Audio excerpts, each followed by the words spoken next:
All right, folks, how you doing? Russell, TrueResults303.com. Check out the website, link in the description box, Mind, Body, Spirit, Fitness. Put in the Healing Back in Health. Once again, when you're at the website, sign up for the newsletter. Click on free gifts. Got a couple downloads there for you. Setting goals, fitness, and nutrition.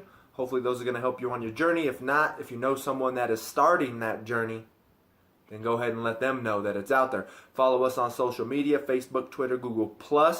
The podcast is out there. True Results 303, no E in that true. Don't let autocorrect get you. Coming at you today with the topic of purpose versus passion. Right? We always talk about following your passions or, just what, I guess you could say, kind of intrigues you, something that, you really feel strongly about. And unfortunately, sometimes these things can be misleading you. So we've got to understand our purpose versus our passion. And I think when it comes down to it, that's when we say God has a purpose for all of us. We all have our special gifts and talents. And if we're not using them, then we can't further the kingdom of God, help those around us, and just make the world a better place. Now, unfortunately, in a society where we have information coming at us instantaneously from all directions, we can fall in love or have that passion, because that's what passion is, right? It's a strong emotion, and we all know emotion can misguide you, right? That's kind of when they make fun of men saying you're thinking with the wrong head.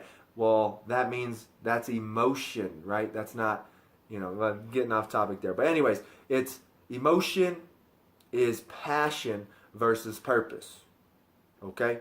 So we've got to understand that, and I think we do it backwards. We find something that we really enjoy to do. You might really like to play golf, but unfortunately, you are no good at golf. You might really like art, but unfortunately, you don't have an artistic bone in your body, and you cannot draw. And unfortunately, it doesn't matter what your passion is.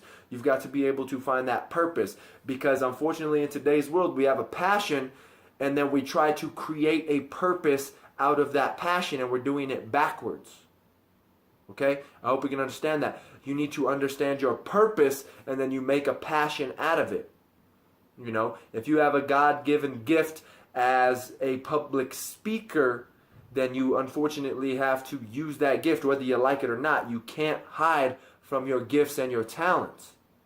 And I think that's another reason why the world itself, we are in a dark place, because we follow that passion, that emotion, and then we try to create a purpose out of it. We need to find our purpose and then make it a passion, no matter what. You've got to, what if you're good at it, you're good at it. You got to do it. That doesn't mean you can't enjoy your passion and do it on your leisure time, but your purpose is your work. Your passion can be your leisure. And I've met this before. Now I got to do a whole video on this. I forgot. I got to put that in my notes. Work versus leisure. So we've got to understand that, right? And then we can, if you know my channel, you'll be like, well, you're very Christian and Catholic oriented. So what about the passion of Christ, right? The passion of Christ. But once again, Jesus knew his purpose, right? And he made it his passion. I think we can see it as when he's in the Garden of Gethsemane, right? And he's all, Lord, he says, Father, if you can let this cup pass over me, do so. And then he says, well, you know what? Not as I will, as your will be done.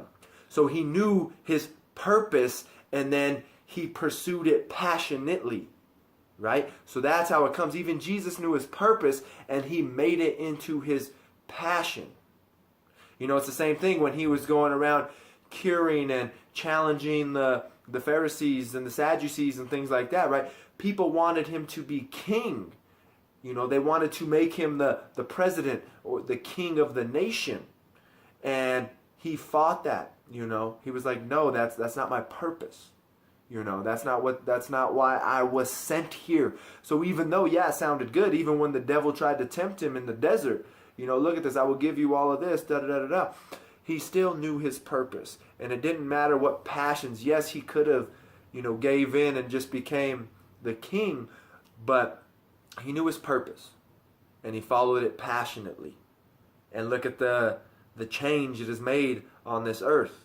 whether you agree with Christianity or not, you can, you need to be honest and say there has been a great change because of Jesus. So like I said, just make sure you know your purpose, and then you make it a passion. Don't try to make your passion a purpose. You got to trust the process. Know your purpose, know what you're good at, your strengths. It's okay to work on your weaknesses, because creating or understanding your weaknesses and building them up is going to bring you into a better place as well.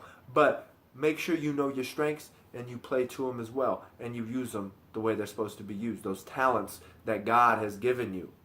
Okay? So once again, I hope this helps. I hope it gives you food for thought on trying to figure out where you are right now in your journey, whether it be the mind, body, or the spirit, and just understanding that if you're on the right path, and if you are, to pursue it passionately, and if you are not, to take a few steps backwards, understand your purpose, and then passionately follow it. So once again, I hope this helps. Don't forget to subscribe to this channel. Follow us on social media, Facebook, Twitter, Google+. Podcast is out there.